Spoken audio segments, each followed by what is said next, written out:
열림문 가족 여러분 안녕하세요. 열매 맺는 가을을 실감하는 요즘입니다.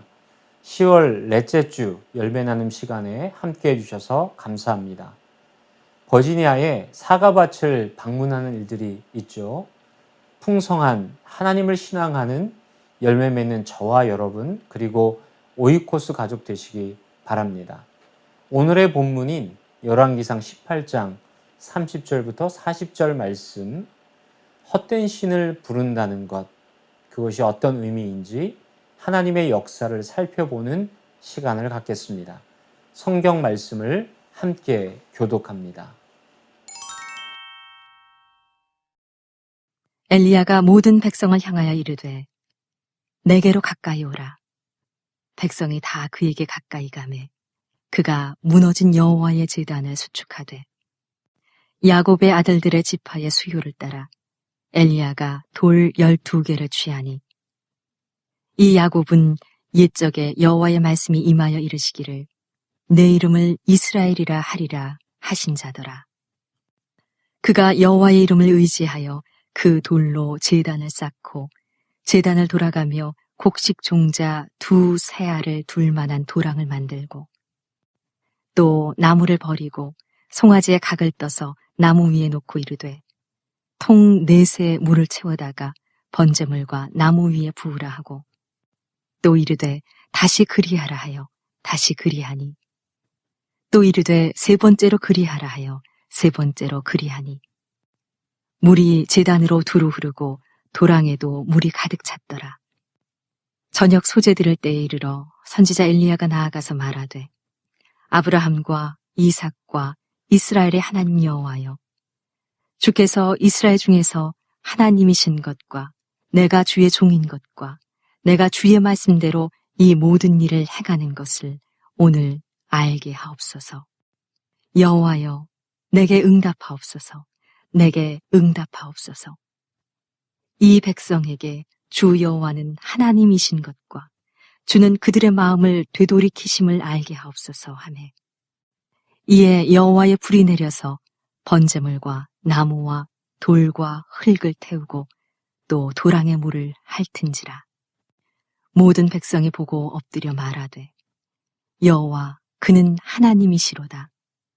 여호와 그는 하나님이시로다 하니 엘리야가 그들에게 이르되 바알의 선지자를 잡되 그들 중 하나도 도망가지 못하게 하라 하매 곧 잡은지라. 엘리야가 그들을 기손 시내로 내려다가 거기서 죽이니라. 엘리야가 아합에게 이르되 올라가서 먹고 마시소서. 큰 비소리가 있나이다. 아합이 먹고 마시러 올라가니라.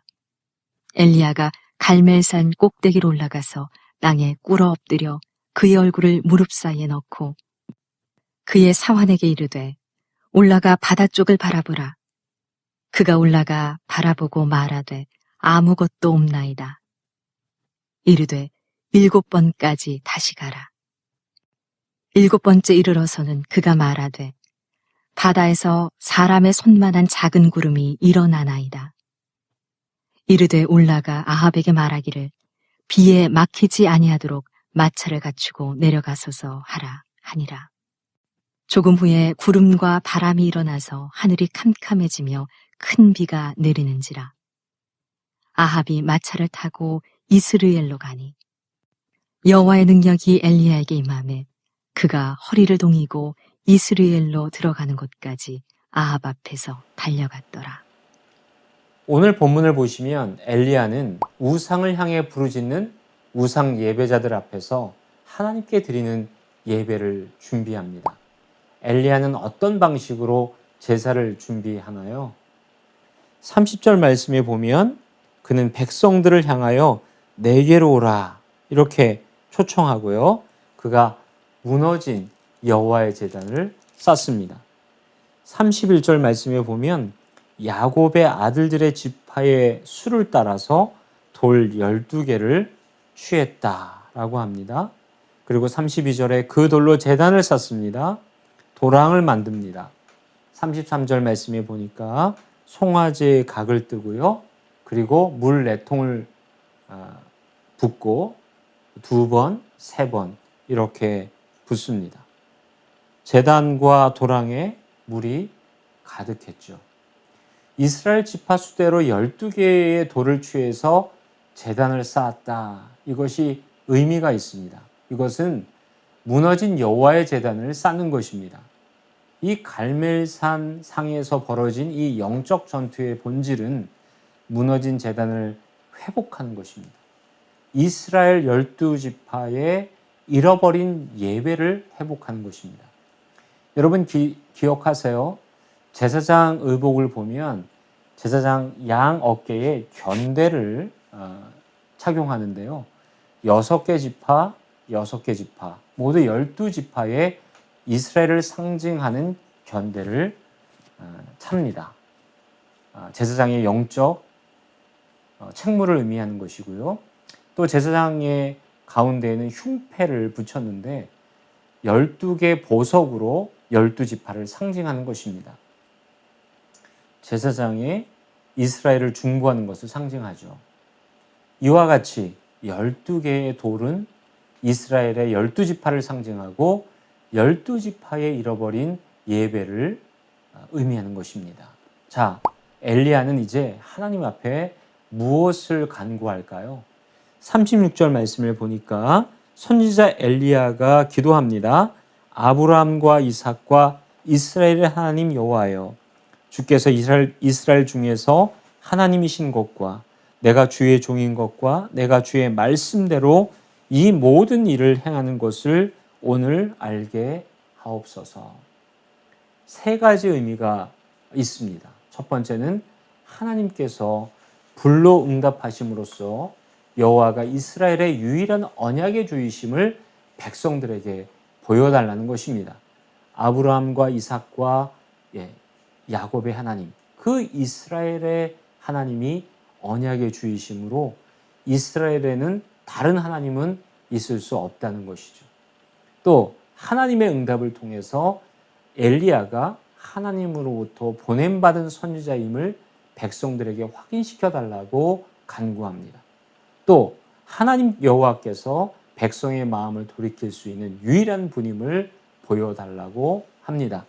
이스라엘 백성들이 회개할 기회를 보여달라는 것이죠. 자, 어떻게 되었습니까?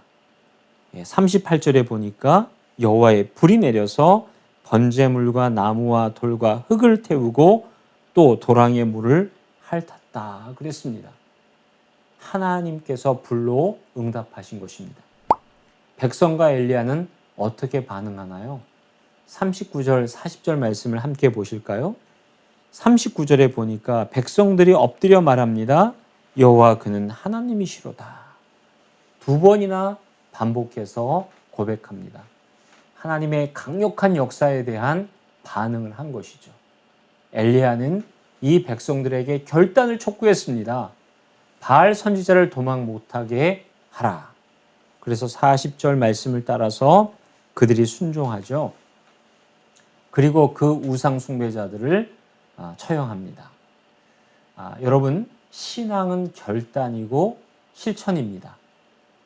입에만 머무는 신앙 고백이 아니라 실천하고 순종하는 저와 여러분 되면 좋겠습니다. 자, 여러분, 이제 이런 내용을 마음에 잘 간직해 두셨다가 오이코스 안에서 나눔 질문을 가지고 여러분의 마음과 생각을 나눠보시면 어떨까요? 첫 번째 나눔 질문은 엘리야는 12돌을 취해서 제단을 쌓음으로써 자신이 드리는 제사가 이스라엘 백성을 대신하여 드리는 제사임을 보여주었는데요. 하나님에게서 멀리 떠난 사람들을 위해 우리가 해야 할 일은 무엇이고 그들의 마음을 하나님께로 돌이키기 위해서 우리가 보여주어야 할 모습은 무엇인지 함께 나눠보면 좋겠습니다. 그리고 두 번째 나눔 질문인데요. 이스라엘 백성은 하나님이 불을 내리시는 것을 보고 나서야 하나님을 인정했습니다. 그 전까지는 하나님과 우상 사이에 갈팡질팡했죠. 온전히 하나님을 신뢰하지 못하고 다른 것에 기웃거리는 이유는 무엇일까요? 하나님을 온전히 신뢰한다면 우리 손에서 놓아야 할 것이 무엇인지도 서로 이야기해 보면 좋겠습니다. 이제 41절부터 46절 말씀을 보시겠는데요. 엘리야는 아합에게 가뭄과 관련해서 이야기를 합니다. 41절 말씀을 볼까요? 엘리야가 아합에게 이르되 올라가서 먹고 마시소서 큰 비 소리가 있나이다. 좀 의아한 그런 이야기예요. 아직 큰 비 소리가 들리지 않습니다. 비가 올 그 어떤 환경도 보여지지 않습니다. 그런데 엘리야는 담대하게 이렇게 얘기하죠. 왜 그렇습니까? 이스라엘에 3년 6개월 동안 비가 내리지 않은 건 우연한 자연재해가 아니라 하나님께서 우상 숭배를 징벌하기 위해 의도하신 것이기 때문입니다. 그래서 결론적으로 우상 숭배를 주도한 바알과 아세라 선지자들을 정리한 것이죠. 이제 남은 것은 하나님께서 다시 비를 내리심으로써 하나님의 승리를 확증해 주시는 것입니다. 엘리야는 이 일을 이루실 하나님을 철저히 신뢰했기 때문에 아직 비가 올 기미조차 없을 때 아합에게 큰 비 소리가 있을 것이라고 큰 소리로 선언한 것입니다. 엘리야는 아합에게 비를 예고한 후에 어떻게 했나요? 42절 볼까요? 42절에 엘리야가 갈멜산 꼭대기로 올라가서 땅에 꿇어 엎드려 그의 얼굴을 무릎 사이에 넣고 이렇게 기도합니다. 그리고 사환에게 이야기하죠. 가서 바다 쪽을 바라보라고 7번이나 그렇게 하라고 얘기합니다. 엘리야는 하나님을 신뢰할수록 더욱 간절히 기도했습니다. 저희 신앙인의 큰 실수 중에 하나는 하나님께서 모든 것을 아시기에 굳이 기도할 필요가 없다고 생각하는 것입니다. 중요한 문제를 놓고 기도하지 않는 것을 대단한 믿음처럼 혹시 자랑할 경우도 있습니다. 여러분, 만약 그 말이 맞다면 왜 예수님께서는 십자가를 지시기 전에 겟세마네 동산에서 그렇게 간절히 기도하셨을까요? 하나님께서 원하시는 것은요, 신앙의 허세가 아니라 간절한 기도입니다. 주님은 간절한 기도를 기대하십니다. 자, 여러분, 이런 내용을 토대로 다음과 같은 나눔을 가져보시면 좋겠습니다. 엘리야는 비가 올 기미가 전혀 없을 때 믿음으로 비가 내릴 것을 선언했습니다. 그리고 하나님을 신뢰하며 간절히 기도했습니다. 우리가 믿음으로 담대히 선포하고 믿음으로 기도해야 할 것은 무엇인지 오이코스에서 나눠보면 좋겠습니다. 여러분, 오늘은 열왕기상 18장 30절부터 46절 말씀을 살펴보았는데요. 오늘 말씀을 통해서 하나님 앞에서 참 신앙과 바른 예배가 얼마나 중요한지 발견했습니다. 그리고 하나님의 주권과 뜻 안에서 기도하는 모습을 돌아보게 하셨습니다. 루터는 우리 마음은 우상숭배 제조 공장이라고 했습니다.